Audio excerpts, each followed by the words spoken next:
जिस पार्टी का दामन थामे उस पार्टी का एक रूल है कि अगर उस पार्टी से कोई भी विधायक बनकर आता है तो अपना 75% जो सैलरी है वो जनता को। मैनिफेस्टो में लिखा है कि हमारी पार्टी से कोई विधायक बने 75% सैलरी जनता को दान करना। आप अगर जयराम महतो आपको टिकट दे देते हैं, आप जीत कर आते हैं, तो क्या आप बंगाल की जनता के लिए अपना सैलरी 75% दान करेंगे? जरूर दान करेंगे। 75 क्यों, उससे ज्यादा दान कर देंगे।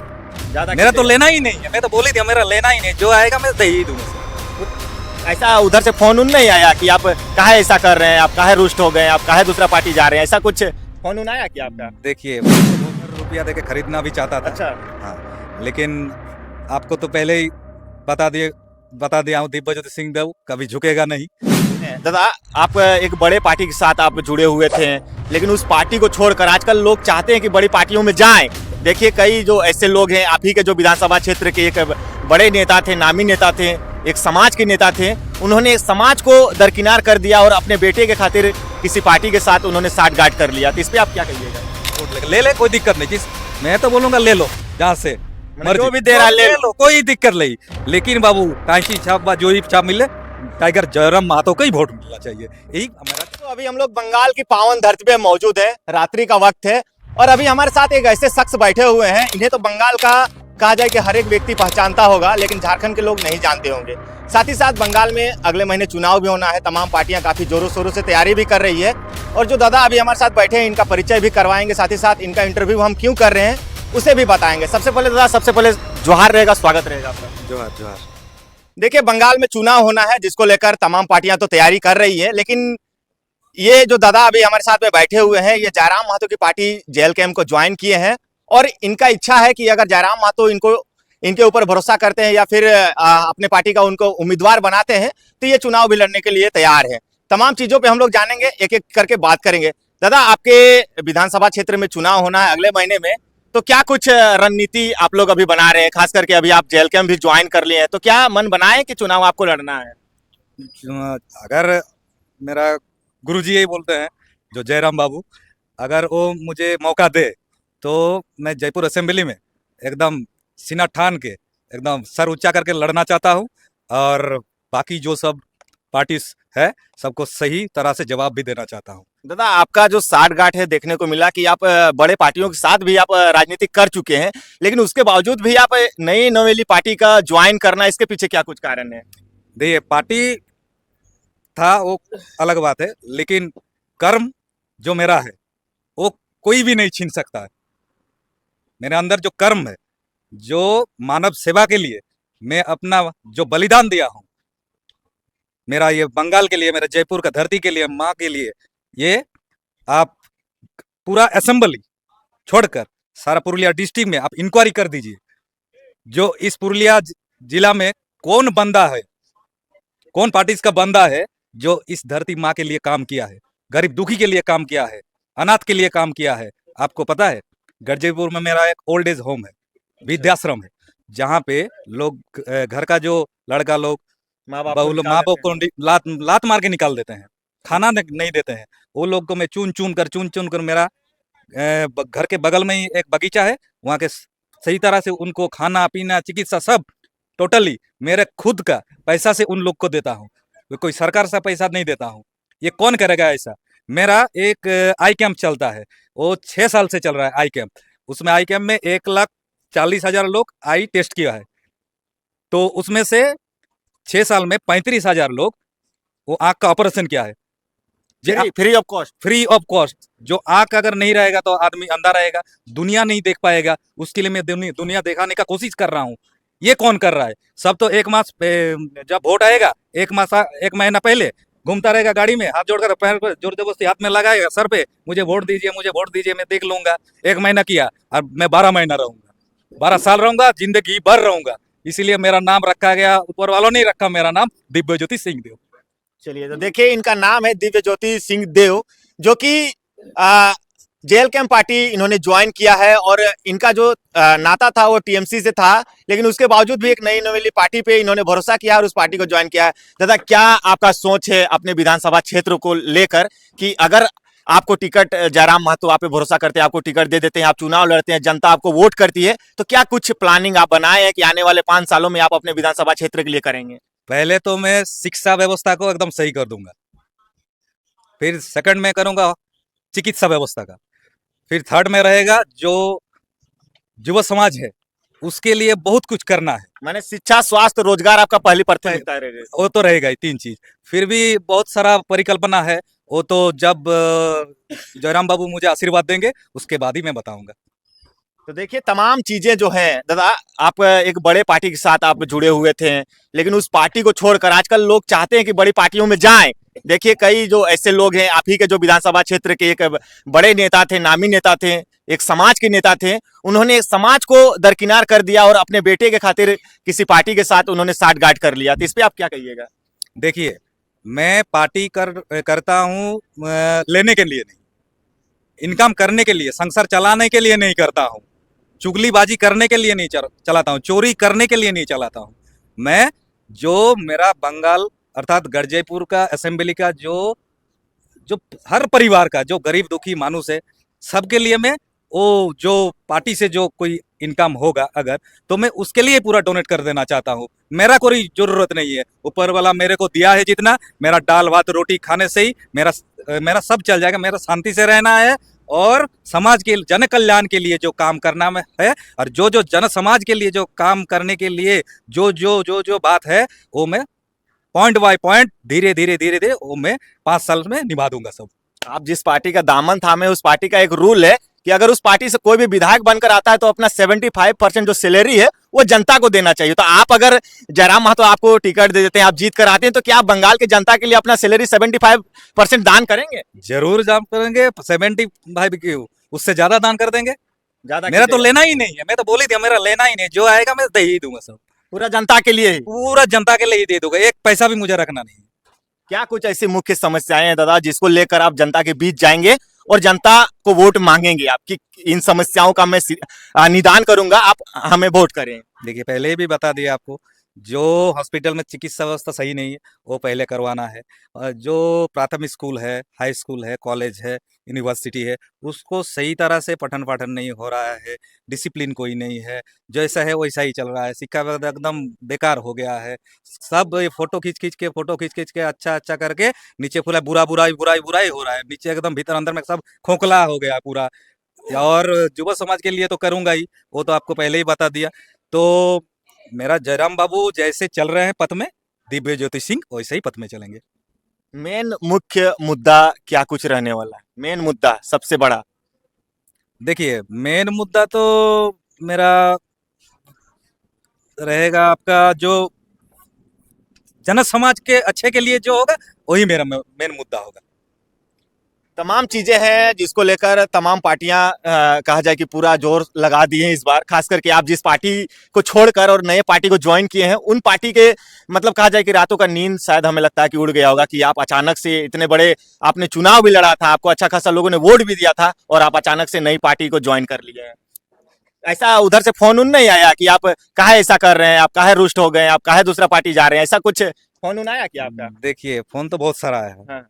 बहुत सारा फोन आया है, तो बहुत करोड़ रुपया देके खरीदना भी चाहता था। अच्छा। हाँ, लेकिन आपको तो पहले ही बता दिया हूँ, दिव्य ज्योति सिंह देव कभी झुकेगा नहीं, तो इसीलिए मैं बेचने वालों से नहीं हूँ। मतलब आपको कोई खरीद नहीं पाएगा? म- जेएल कैम के ही एक नेता है देवेंद्र नाथ महतो, वो बोलते हैं कि ऐसा कोई नोटे नहीं छपा है जो देवेंद्र नाथ महतो को खरीद दे, ऐसा आपका भी सिस्टम है? हाँ, मेरा भी सिस्टम है, जो कोई नोटी नहीं छपा है जो दिव्य ज्योति सिंह देव को खरीद सके। चलिए देखिए, दिव्य ज्योति सिंह दादा जो कि बैठे हुए हैं हमारे साथ में, इनसे हमारी बातें हो रही है। चुनाव अभी कहा जाए कि फाइनल नहीं हुआ है कि ये यहाँ से चुनाव लड़ेंगे, कंफर्म नहीं है, लेकिन उसके बावजूद भी जो माहौल है और जिस तरह से ये मेहनत कर रहे हैं, उससे ये लगता है कि जयराम महतो इन पे भरोसा करेंगे और जो इस विधानसभा का जो टिकट है वो इनको दिया जाएगा। इस तरह की खबरें अभी सोशल मीडिया के माध्यम से भी चल रही है। दादा आप कितने दिनों से समाज सेवा कर रहे हैं? मैं लगभग 15 साल से। 15 साल से समाज सेवा में लगे हुए हैं। जैसे मैं बचपन से ही बता दे रहा हूँ थोड़ा बहुत, जब मैं प्राइमरी स्कूल में पढ़ता था, उस टाइम जो मेरा दोस्त लोग होते थे, तो गांव से आते थे, तो उसके पास कुछ रुपया पैसा थोड़ा कम होता था, और इसके चलते वो मेरे को बोलता था, ये खिला दो, ये जूता दिला दो, एक तो पैंट मिलेगा, एक शर्ट मिलेगा। तो हम कोशिश करते थे, जो उनको वो दिलाने के लिए। मेरा एक यह है चासमोड़ बट्टाण बोल के एक हाट है, पता है आपको, जो चास बोकार तरफ जाता है। वो जो एक हाट है वो हम लोगों का, और मतलब जो वहाँ पर टैक्सी मोड़ कुछ बोलते हैं उससे आगे ना। हाँ आगे थोड़ा बहुत, हाँ। वहाँ पे हाट बैठता है। वहीं पे जो छोटा में हम जाते थे, शुक्रवार को और सोमवार को बैठता था हाट। वहाँ पे थोड़ा बहुत, वहाँ पे जाने से ही, मैं छोटा था, दे देता था 100 रुपया, पकड़ो जाओ घर जाओ।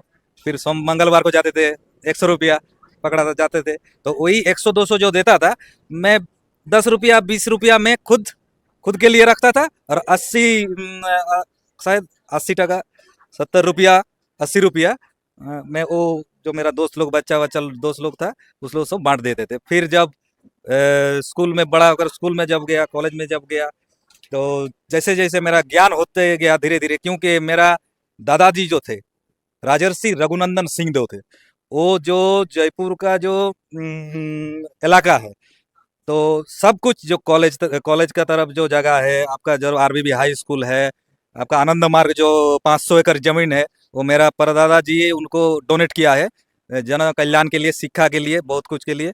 और जो आरबीबी स्कूल है शिक्षा के लिए दिया है, क्योंकि गांव के लोग दूर दूर से आएंगे, पढ़ाई करके उसका शिक्षा लाभ होगा तो समाज आगे बढ़ेगा, इसीलिए वो स्कूल बनाया है।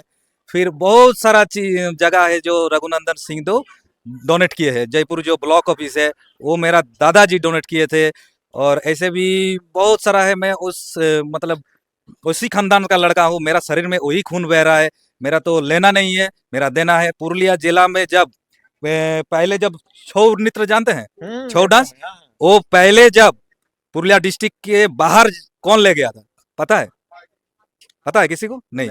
वो ले गया था राजर्षि रघुनंदन सिंहदेव, कलकत्ता राजभवन। तब राजभवन में जब वो छऊ डांस ग्रुप जब लेके गया था, राजा साहब वहाँ बाहर खड़े थे, और जब डांस खत्म हो गया, डांस चल रहा था, उस टाइम राजा बाबू को गवर्नर, उस टाइम का गवर्नर ने बुलाया, जय राजा साहब आइए, आप चेयर में बैठिए। राजा साहब बैठे, प्रोग्राम अच्छा लगा गवर्नर को। फिर अच्छा लगने के बाद गवर्नर को राजा साहब पूछ रहे हैं, बहुत अच्छा परफॉर्मेंस किया ये छऊ नृत्य पार्टी, ये देश के लिए पूरा नाम रोशन करेगा। फिर बोलिए आपको क्या चाहिए, राजा साहब को पूछ रहे रघुनंदन जी को। तखन गवर्नर को वो बताए, एक काम कीजिए, हम तो लेते नहीं कभी, आप यहाँ पे यदि कोई गरीब दुखी आदमी है, उन लोग को आप जमीन बा कुछ हो तो कुछ डोनेट कर दिए, अच्छा काम के लिए, शिक्षा के लिए, हॉस्पिटल के लिए, जो भी हो, जो वह समाज के लिए डोनेट कर दीजिए। मेरा कुछ लेना नहीं है। आप आइए, मेरा पुरुलिया आइए, यहाँ पे आपका स्वागत है। आइए, पुरुलिया का कल्चर देखिए कैसा होता है, पुरुलिया का सांस्कृतिक देखिए कैसा होता है। ये सब उन्होंने बताया था, मेरा दादाजी बताया था उनके बारे में, क्योंकि मेरा तो उस टाइम जन्म नहीं हुआ था। से मेरा वंशधर रिश्तेदार वैसे बताता था पहले से, इसलिए मैं भी वो सब सुन के ही आपको रिपीट आज मेरा पब्लिक को बता रहा हूँ। अच्छा दादा, एक चीज हम आपसे जानेंगे, हमारे झारखंड में हम देखते हैं कि जब भी चुनाव आता है, पैसा, मुर्गा, दारू में लोग वोट को बेच देते हैं, तो क्या बंगाल में भी वो सिस्टम चलता है? अब देखिए वो तो चलता रहता ही है, वो तो एक सिस्टम हो गया। मैंने बंगाल में भी उस तरह से वोट खरीदते हैं नेता। हाँ, खरीदने का तो कोशिश करते हैं, पूरा दारू पिला के वोट दिला दो, करोड़ों लाखों हजार रुपया दे के वोट खींच लो। है तो मेरा मानना है इस साल 2026 में सिर्फ जयपुर असेंबली ऐसा ही एक जगह होगा, आप 1000 रुपया व लाख रुपया व करोड़ रुपया भी अगर पब्लिक को दे दे तो कोई उसमें मोटिवेट नहीं होगा।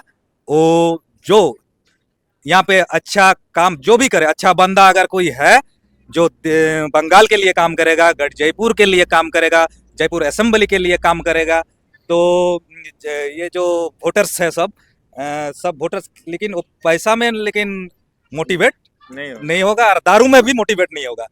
वो इस साल चाहते हैं कम वाला बंदा चाहिए, उसको ही वोट ले ले, कोई दिक्कत नहीं। मैं तो बोलूंगा ले लो, जहाँ से जो भी दे रहा है ले लो, कोई दिक्कत नहीं। लेकिन बाबू कांची छाप जो ही छाप मिले, टाइगर जयराम महतो को ही वोट मिलना चाहिए, यही हमारा जनता से रिक्वेस्ट है। अंतिम सवाल रहेगा आपसे कि आपने जयराम महतो की पार्टी ज्वाइन करना या फिर उसमें शामिल होने का मन में आपका कैसे आया? क्यों आपने सोचा कि जयराम महतो की पार्टी में हम शामिल हो जाएं और उनके पार्टी से चुनाव भी लड़े? देखिए, मैं यूट्यूब में, ट्विटर में सब देखता था जयराम बाबू के सब कार्यक्रम जो सब है, हम्म। सोशल वर्क जो स्टेज में जो भाषण तगड़ा भाषण देते हैं, वो तो झारखंड वासी से बंगाल भी मोटिव हो गया उनके भाषण से। भाषण सुनने के लिए आदमी खड़ा रहता है, कब जयराम बाबू कब दो चार बात बोले, इसके अपेक्षा में रहते हैं। उसका काम अच्छा लगता है, वो जो गरीब मानुष के लिए टेबिल ठोक कर जो मुद्दा माने ऑफिसर को जो बता देते हैं एकदम ठोक के, अब वो तो पब्लिक को पसंद है। ये तो हक के लिए लड़ रहा है, सच के लिए लड़ रहा है, ये तो गलत कुछ काम नहीं कर रहा है, इसीलिए उनको पसंद है और उनको यहाँ चाहिए, बंगाल में जरूरत है इस टाइम जो चल रहा है। जयपुर में एक सभा हुआ था, बेजोड़ भीड़ हुआ था, हम वहां पे पहुंचे हुए थे। आप थे या फिर नहीं थे उस सभा में? टैक्सी मोड़ में शायद कोई सभा था, जयराम महतो वहां पे पहुंचे हुए थे। बहुत ज्यादा भीड़ वहां पे लगा हुआ था और एक बदलाव की ओर हम देख रहे थे कि जो बंगाल की जनता या आपके विधानसभा क्षेत्र की जो जनता है वो बदलाव चाह रही थी। तो कहीं ना कहीं अगर जनता आपको वोट देती है, आपको जयराम महतो टिकट दे देते हैं, तो आप जनता के जो जनता के साथ जो वादा करके आप चुनावी मैदान में आएंगे उनको आप पूरा करेंगे? जरूर पूरा करेंगे, पूरा कीजिएगा? जरूर पूरा करेंगे और पूरा करने का कोशिश भी करेंगे।